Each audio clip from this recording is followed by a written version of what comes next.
C'est le moment de partager maintenant avec vous les belles adresses des maisons d'hôtes de Teva Déco. Je vous emmène aujourd'hui dans l'Eure, à l'épicerie du Pape.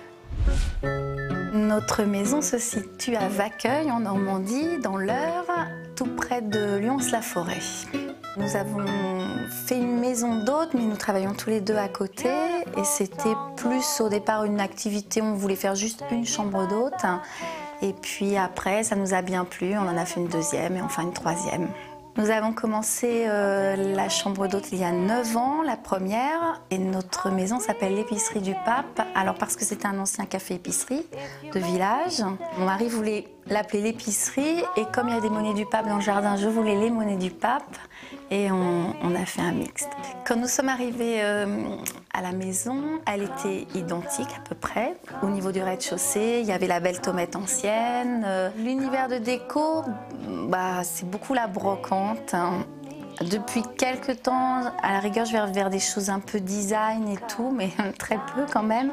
Ou le design des années 50, parce que j'aime beaucoup, mais on mélange tout ce qu'on aime, des pampiles avec des petites tables années 50, des vierges, des animaux empaillés, un peu de tout. Quand on a voulu créer une troisième chambre d'hôte, la maison était trop petite. Et après avoir réfléchi, on est parti sur l'idée de la cabane.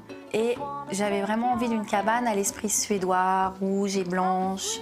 Son point fort, elle est un peu insolite. On est un peu les seuls à avoir fait ça, je pense. La chambre à l'étage, on est parti sur un thème de pêche.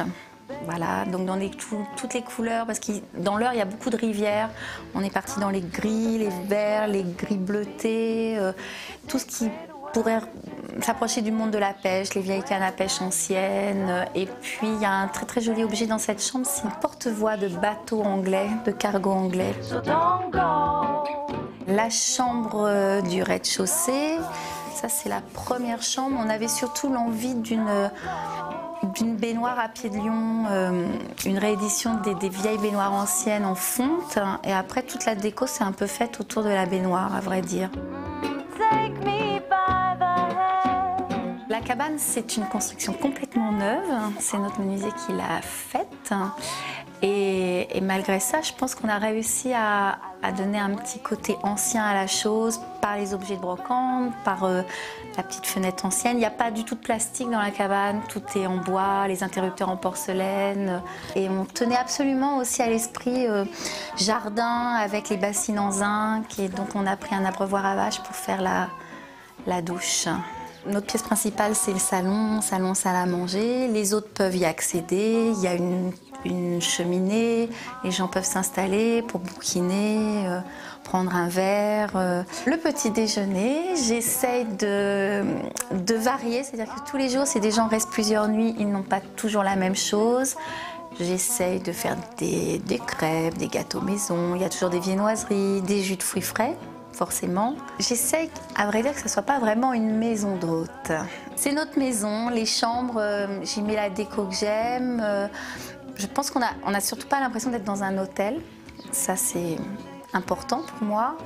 Et puis, les gens partagent quand même notre vie de famille. J'ai beaucoup d'animaux, j'ai une fille. C'est assez familial et surtout pas stéréotypé, hôtel, froid.